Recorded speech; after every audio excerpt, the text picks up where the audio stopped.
안녕하세요. 홍프로 스포츠입니다. 적중하신 가족방분들 모두 축하드립니다. 홍프로 가족방에서 모든 경기, 언오버 및 핸디캡, 최종 조합 공유해드리고 있습니다. 적중률 높은 홍프로 가족방은 고정 댓글에 있는 링크로 문의해 주시기 바랍니다. 3월 12일 새벽 챔피언스 리그 4경기 분석 시작하겠습니다. 먼저 레버쿠젠 대 아스날 경기 알아보겠습니다. 레버쿠젠은 3백을 기반으로 하면서도 중원 숫자를 유연하게 늘리며 하프 스페이스 점유를 끌어올리는 운영이 특징이고, 테리어는 좌측에서 시작하더라도 안쪽으로 좁혀 들어오며 짧은 터치 뒤 곧바로 슈팅으로 연결하는 마무리 감각을 가진 자원이다. 알레이스 가르시아는 단순한 볼 배급 역할보다 전개 방향을 바꾸는 패스 선택과 템포 조절에서 중심을 잡는 미드필더이고, 상대 압박이 한쪽으로 몰리면 반대 전개로 숨통을 틔우며 박스 앞에서는 짧은 전진 패스로 공격 흐름을 정리할 수 있다. 틸만은 전진 드리블과 볼 운반 능력이 좋은 자원이라 교체로 들어올 경우 정적인 흐름을 단번에 흔들 수 있고, 후반 상대 중원의 기동력이 떨어지는 구간에서 존재감이 더 커질 가능성이 있다. 반면 아스날은 포백 기반 3톱 구조 속에서 우측 하프 스페이스와 중앙 연결 구간의 공격 무게가 실리는 팀이고, 요케레스는 수비를 등에 지고 버티며 이선 침투 타이밍을 열어주는 플레이와 직선적인 침투를 동시에 가져갈 수 있는 스트라이커다. 사카는 우측에서 안으로 접고 들어오며 수비 숫자를 끌어당기는 드리블이 위협적이고, 웨데고르는 하프 스페이스에서 패스 방향과 속도를 조절하며 공격 전개의 연결고리 역할을 맡는다. 다만 최근처럼 대회를 병행하는 일정이 이어지면 후반으로 갈수록 중원 리커버리 속도와 세컨볼 대응에서 간격이 벌어질 가능성이 있고, 이 구간에서 공수 전환이 늦어지면 수비 블록 앞 공간이 흔들릴 수 있다.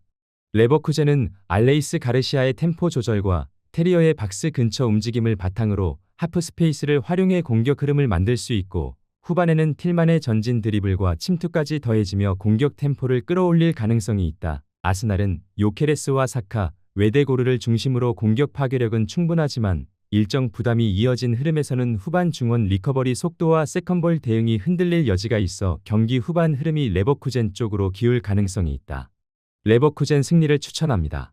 이어서 파리 생제르맹 대 첼시 경기 알아보겠습니다. 파리 생제르맹은 점유율을 바탕으로 경기를 운영하며 전방과 중원이 유기적으로 맞물리면서 공격 템포를 조절하는 팀이고, 곤살로 하무스는 박스 안에서 한 박자 빠르게 슈팅 타이밍을 가져가며 수비가 정렬되기 전에 마무리 각을 먼저 잡을 수 있는 공격수다. 그래서 니어 포스트로 파고들거나 컷백 타이밍에 맞춰 박스 안 빈 공간을 선점하는 움직임이 자연스럽게 살아날 수 있다. 두에는 측면과 하프 스페이스를 오가며 볼 운반 능력이 좋고, 짧은 터치 이후 순간 가속으로 수비 밸런스를 무너뜨리는 장면을 만들 수 있는 자원이다.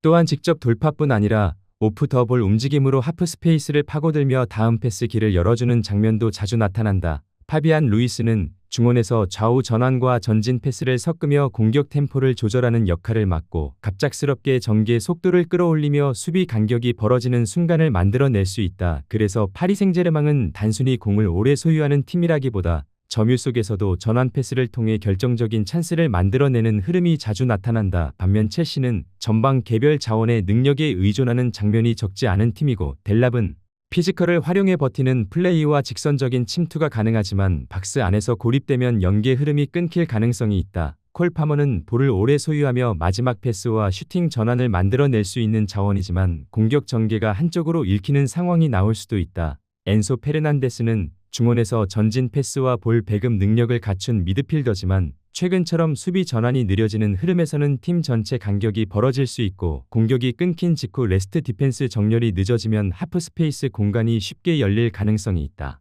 파리 생제르맹은 점유율을 바탕으로 경기를 주도하며 두에의 돌파와 파비안 루이스의 전환 패스를 통해 수비 간격이 벌어지는 순간을 만들어낼 가능성이 있고, 곤살로 하무스의 박스 침투 타이밍이 맞아떨어지면 결정적인 마무리 장면을 만들 수 있다. 첼시는 콜 파머와 엔소 페르난데스를 중심으로 공격 전개를 시도할 수 있지만 최근처럼 수비 전환 속도가 느린 흐름에서는 파리 생제르맹의 빠른 전환 패스와 하프 스페이스 침투를 완전히 제어하기 쉽지 않을 가능성이 있다. 파리 생제르맹 승리를 추천합니다. 영상은 잘 보고 계신가요? 핸디, 언오버 및 최종 조합 공유받아 보실 수 있는 가족방 입장 방법 알려드리겠습니다. 첫 번째로 영상 하단에 댓글을 클릭해 주세요. 두 번째로 댓글에 링크를 클릭해 주세요. 마지막으로 채팅 참여하기 후 메시지 주시고 답장 기다려 주시면 됩니다. 나가기 하시면 가족방 입장 시켜드릴 수 없습니다. 언제든 편하게 문의 주시기 바랍니다.